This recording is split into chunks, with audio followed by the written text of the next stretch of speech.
সাহায্য করতে পারবে? কার কাছে সাহায্য চাইলে আমাকে সাহায্য করতে পারবে? বৃদ্ধ বাবা ডাক দিয়ে বলে, আকরামা রে, আজকের দিনে যদি সাহায্য তুমি পাইতেই চাও, যেই নবী মুহাম্মদ যেই আল্লাহর ইবাদত করে, যেই আল্লাহর দাসত্ব করে, আমরা যেই আল্লাহর গোলামি করি, যেই আল্লাহর ইবাদত করি, যেই আল্লাহর নামে সেজদা দেই, ওই আল্লাহরে, মুসলমানের আল্লাহরে যদি আজকে তুমি ডাকতে পারো, ওই আল্লাহ ছাড়া তোমাকে বাঁচাবার দ্বিতীয় আর কেউ নাই। জোরে বলেন সুবহানাল্লাহ। আমার বন্ধু দেখেন দেখেন আকরামার হেদায়েত কেমন করে আসে। আকরামা সঙ্গে সঙ্গে মনের মধ্যে আল্লাহ হেদায়েতের নূর ঢুকায় দিয়েছে। আকরামা মনে মনে চিন্তা করে, আজকে যদি সেই আল্লাহ আমাকে বাঁচায় দেয়, এই ঝড়ের কবল থেকে যদি আমাকে বাঁচায় দেয়, আমি ওয়াদা দিলাম নৌকা নিয়ে আর সামনে যাব না, যাব না, যাব না। নৌকা ঘুরাইয়া আমি আখিরি নবী, বিশ্ব নবী জনাবে মুহাম্মদুর রাসূলুল্লাহ সাল্লাল্লাহু আলাইহি সাল্লামের কাছে গিয়ে কালেমা পড়ে মুসলমান হয়ে যাব। আমার বন্ধু, ও মুসলমান বাবা, ও যুবক ভাইরা, দেখেন হেদায়েতের মালিক আমার আল্লাহ কেমন করে আকরামাকে হেদায়েত দিয়ে দিল। এবার আকরামা ডাকবে, কেমন করে ডাকবে জানে না তো। আকরামা মনে করছে আমাদের যেরকম অনেকগুলো প্রভু, অনেকগুলা দেবদেবী, মুসলমানের মধ্যেও মনে হয় এই রকম। আকরামা ডাকে, এ মুহাম্মদ, এ মুহাম্মাদের আল্লাহ, সুবহানাল্লাহ বলেন। তার মানে আকরামা বোঝাচ্ছে মুহাম্মদ, মুহাম্মদ যেই আল্লাহর দাসত্ব করে, মুহাম্মদ যেই আল্লাহর ইবাদত করে, আমি ওই আল্লাহর কাছে সাহায্য চাচ্ছি। আরেকবার সুবহানাল্লাহ বলেন। যে আমি অন্য কোনো আল্লাহর কাছে চাচ্ছি না, মুহাম্মদ যেই আল্লাহর ইবাদত করে, আমি ওই আল্লাহর কাছেই সাহায্য চাচ্ছি। আকরামা আকাশের দিকে তাকাইয়া ডাক দিয়ে বলে, আল্লাহ, এ মুহাম্মদ, মুহাম্মাদের আল্লাহ, আমি আকরামা আজকে ওয়াদা দিলাম, আজকে আল্লাহ তুমি যদি আমারে বাঁচায় দাও, আমি আকরামাকে যদি তুমি বাঁচায় দাও, আমি আকরামা ওয়াদা দিলাম নৌকা নিয়ে সামনে যাব না, যাব না। আমি নৌকা ঘুরাইয়া আমার নবী মুহাম্মদুর রাসূলুল্লাহ সাল্লাল্লাহু আলাইহি সাল্লামের দরবারে চলে যাব। আল্লাহ পাক রব্বুল আলামিনের কাছে সাহায্য চাওয়ার সঙ্গে সঙ্গে আমার আল্লাহ ঝড়টাকে কমায় দিয়েছে। ঝড় যখন থামায় দিয়েছে, আকরামা মাঝিরে ডাক দিয়ে বলে, মাঝি ভাই, আর এক সেকেন্ডের জন্য নৌকা সামনে আগাবা না, নৌকা ঘোরাও, আমারে আমার ওই মক্কায় নামায় দাও। জোরে বলেন না সুবহানাল্লাহ। আকরামাকে মক্কায় নামায় দিয়েছে। আকরামা শুধু দৌড়ায়, দৌড়ায় আর দৌড়ায়, মরুভূমির মধ্যে দিয়ে দৌড়াতে দৌড়াতে আল্লাহ নবী, বিশ্ব নবী জনাবে মুহাম্মদুর রাসূলুল্লাহ সাল্লাল্লাহু আলাইহি সাল্লামের দরবারের সামনে, নবীর সামনে গিয়ে আকরামা বসে গেলেন। আরেকবার বলেন সুবহানাল্লাহ। আকরামা ডাক দিয়ে বলে, ইয়া রাসূলুল্লাহ, নবী হে, আমি আবু জেহেলের সন্তান আকরামা, আপনার সামনে আমারে কালেমা পড়ায় দেন, আমি আর ওই ধর্ম মানব না যেই ধর্মের প্রভুরা কোনো সাহায্য করতে পারে না।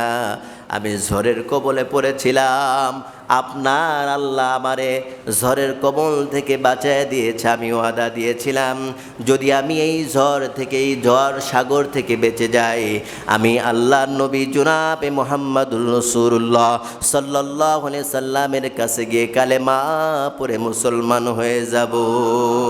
আমার বন্ধু, ও মুরব্বী বাবারা, যুবক ভাইরা, খুব খেয়াল করে শুনবেন। আমার নবীজি একবার শুধু আকরামার দিকে তাকায়েছে। একবার আকরামার দিকে তাকানোর পরে আর আমার নবী তাকায় না। আমার নবীজির মাথাটা নিচু হয়ে গেছে, আমার নবীজির চোখ দিয়ে পানি পড়তেছে, আকরামার দিকে আর তাকায় না। আকরামা ডাকতে বলে, ইয়া রাসূলুল্লাহ, ইয়া হাবিবাল্লাহ, আমি আকরামা আমার জীবনের ভুল আমি বুঝতে পেরেছি। আমার জীবনে যত অন্যায় করেছি, অপরাধ করেছি, সমস্ত অপরাধের শাস্তিগুলো, সমস্ত অপরাধগুলো আমি বুঝতে পেরেছি। ইয়া রাসূলুল্লাহ, আপনি মেহেরবানি করে আমার দিকে তাকান। আমার নবী তাকায় না, আমার নবীজি তাকায় না। আমার নবীজিকে জিজ্ঞাসা করা হলো, ইয়া রাসূলুল্লাহ, আকরামার দিকে কেন তাকান না? আমার নবীজি আকরামাকে দেখে আমার নবীজি সাহাবায়ে কিরামের কথা মনে পড়ে গেছে। ওরে আকরামা, তোর বাবা আবু জাহাল আমার কত সাহাবীর জীবন হরণ করেছে। আমার সাহাবীর কত সাহাবীর বুকের উপর বসে ছুরি চালাইছে। আকরামা রে, তুমিও তো আমার কত সাহাবীর বুকের উপর বসে ছুরি চালাইছো। আমি আকরামা, আমি আল্লাহর নবী, আমার ওই সমস্ত সাহাবায়ে কিরামের কথা মনে পড়ে গেছে। আমার নবী তাকাই না। মুসলমান বন্ধুরে, আমার আল্লাহ রাব্বুল আলামিন জিব্রাইলকে পাঠিয়ে দিলেন, এ জিব্রাইল, যা যা যা না আমার নবীজির কাছে যা, আমার নবীজির কাছে গিয়ে জানায় দাও আকরামা তো ছাচ্চা ইমান নিয়েছে। আকরামার ইমানের মধ্যে কোনো ভেজাল নাই। আকরামা যে নিয়ত করেছে ওই নিয়তের মধ্যে কোনো ভেজাল নাই, ভেজাল মুক্ত। আকরামা সুন্দর নিয়তে ইমানের হালতে বসেছে। আমি আল্লাহ রাব্বুল আলামিন আকরামার জীবনের সমস্ত গুনাহগুলো মাফ করে দিয়েছি। আমার আল্লাহ জিবরাইলকে বললেন, ও জিবরাইল, জানায় দাও, জানায় দাও, সূরাতুল জুমারের ৯ নম্বর আয়াত আমার নবীর কাছে পৌঁছে দাও। জিবরাইল আলাইহিস সালাতু ওয়াস সালাম আসিয়া বলে, ইয়া রাসূলুল্লাহ, আপনি আকরামার দিকে কেন তাকান না? আমার আল্লাহ রাব্বুল আলামিন এই মুহূর্তে আপনার কাছে পাঠিয়েছে সূরাতুল হিজর, সূরাতুল জুমারের ৯ নম্বর আয়াত আল্লাহ রাব্বুল আলামিন আপনার কাছে পাঠিয়ে দিয়েছে। قل يا عبادي الذين أسرفوا على أنفسهم لا تقنطوا من رحمة الله إن الله يغفر الذنوب جميعا إنه هو الغفور الرحيم। দুনিয়ার কোনো মানুষ যদি অপরাধ করে, গুনাহ করে, পাহাড় সমতুল্য গুনাহ যদি কোনো বান্দা করে, গুনাহ করার পরে যদি কোনো বান্দা ইয়া আইয়ুহাল্লাযীনা আমানু, ঈমান মজবুত আকারে তুবু ইলাল্লাহি তাওবাতান নাসুহা, তওবায়ে নাসুহা করে, এমন তওবা করলো, এমন মজবুতভাবে ঈমানটাকে আঁকড়ে ধরলো, আল্লাহ রাব্বুল আলামিন বলেছে আমার ওই বান্দা বান্দির জীবনের সমস্ত গুনাহ মাফ করে দিয়ে, নেকি ভরপুর করে দিয়ে আমি আল্লাহ আমার ওই সমস্ত বান্দা বান্দিকে আমার রহমতের কোলে উঠায় আনি। আরো জোরে বলেন সুবহানাল্লাহ।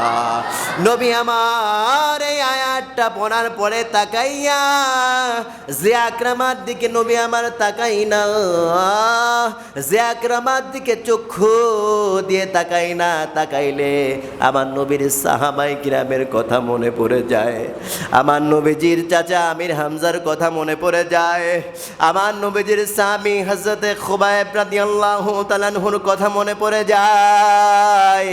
ওই নবীজি আয়াতটা পাওয়ার পরে দুই হাত বাড়ায় দিয়ে বলে, আকরামা রে, আমার বুকে আয়, আমার বুকে আয়।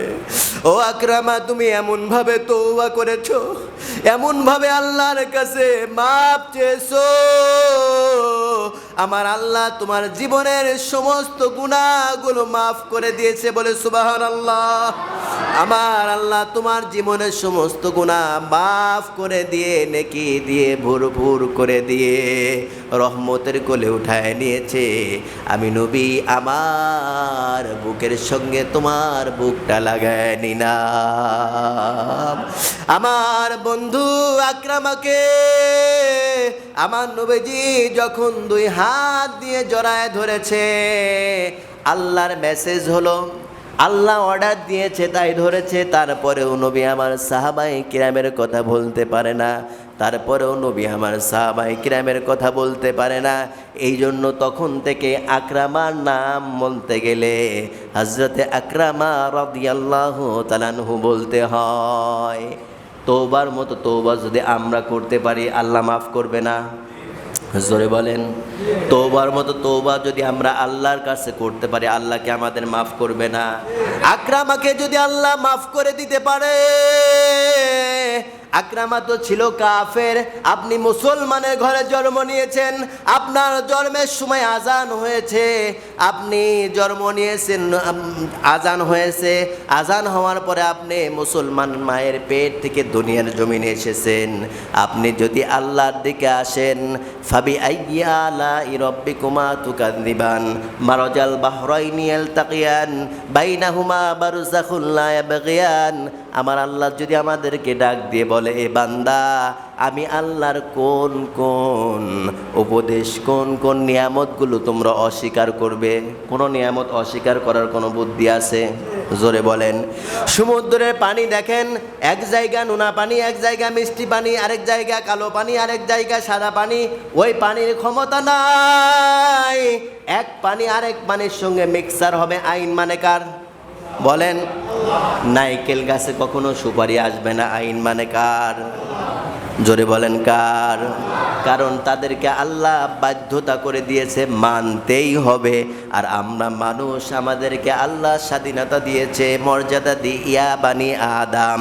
আল্লাহ পাক বলেন, হে মানুষ, আমি আল্লাহ আদম সন্তান হিসাবে তোমাদেরকে স্বাধীনতা ছেড়ে দিয়েছি, তবে ছাড় দিই নাই। তোমাদেরকে স্বাধীনতা দিয়ে দিয়েছি, কিন্তু মনে রাখবে একদিন আমি আল্লাহর কাছে তোমাদের আসতে হবে। দুনিয়ার মধ্যে তুমি যাই করো না কেন, একদিন তোমাকে আমার কাছে ধরা পড়া লাগবে। সেই দিন কোনো ছাড় পাবে না, কোনো ছাড় কি পাবে না।